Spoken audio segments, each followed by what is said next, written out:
Hi everyone. Today our team is going to give a presentation about Swan Valley's tourism and the problems and challenges that it may face. Swan Valley is renowned for its cultural heritage, agricultural landscape, and its overall growing economy. Hence why in today's presentation we're going to give some potential solutions and recommendations and what we get out of the report that we made about Swan Valley. Our analysis is guided by the people, planet, and profit. This framework is a balanced approach integrating social, environmental, and economic sustainability. Through this framework, we identify critical issues, propose strategic solutions, and align recommendations with the UN SDG. Our aim is to support Swan Valley in becoming a resilient, inclusive, and competitive tourism destination. We will be addressing various key challenges, the first dimension of which is people, which focuses on social and cultural sustainability.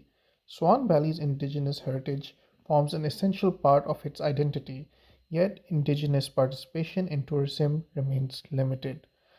This underrepresentation restricts authentic cultural experiences and reduces the social value of tourism for local communities. To address this, the strategy proposes the creation of two indigenous-owned tourism enterprises and 30 new jobs by 2030. Integrating traditional knowledge such as land and water management into tourism programs can enhance authenticity. Additionally, developing cultural events linked with agri-tourism ensures both heritage preservation and equitable economic participation.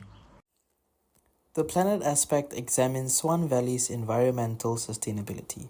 The region faces reduced groundwater allocations, aging sewage systems, and climate variability. These issues threaten vineyard health and landscape integrity, which are central to Swan Valley's tourism appeal. Recommended actions include implementing managed aquifer recharge systems and modern irrigation technologies. These measures can reduce potable water use by up to 25% while enhancing climate resilience.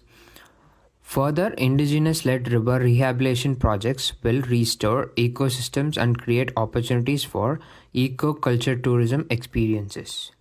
The profit dimension highlights infrastructure barriers limiting tourism growth. Current sewage constraints restrict accommodation capacity, while transport congestion reduces visitor satisfaction. Without intervention, these factors could hinder economic expansion and regional competitiveness.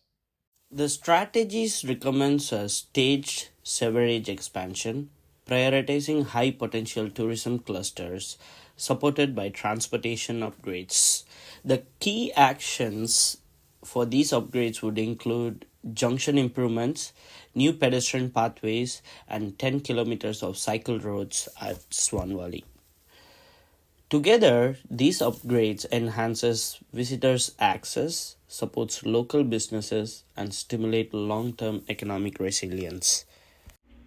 In this section, we're going to talk about strategic framework, specifically the analytical use to ensure effective implementation.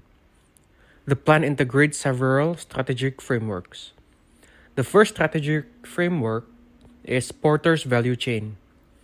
Porter's value chain helps identify operational improvements that strengthen competitiveness. Meanwhile, Elkington's triple bottom line ensures decisions balance social, environmental, and financial outcomes. Now we are going to talk about the governance and adaptations of Swan Valley. Talking about these, we are going to discuss two theories. One, that will be stakeholder theory. The second one will be adaptive management theory. Stakeholder theory emphasizes inclusive governance involving indigenous groups, landowners, agencies, and tourism operators. Meanwhile, adaptive management theory promotes continuous learning through monitoring and evaluation. These frameworks collectively ensure Swan Valley's strategies remains responsive, collaborative, and most importantly, evidence-based.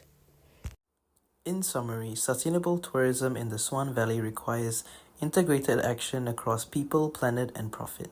Expanding sewage systems, improving water efficiency, strengthening transport networks, and empowering indigenous communities are critical priorities. Success will rely on cooperation between governments, business, and local communities. By adopting these strategies and frameworks, Swan Valley can become a national leader in sustainable tourism, where culture is respected, national assets are protected, and economic benefits are shared equally. Thank you, everyone.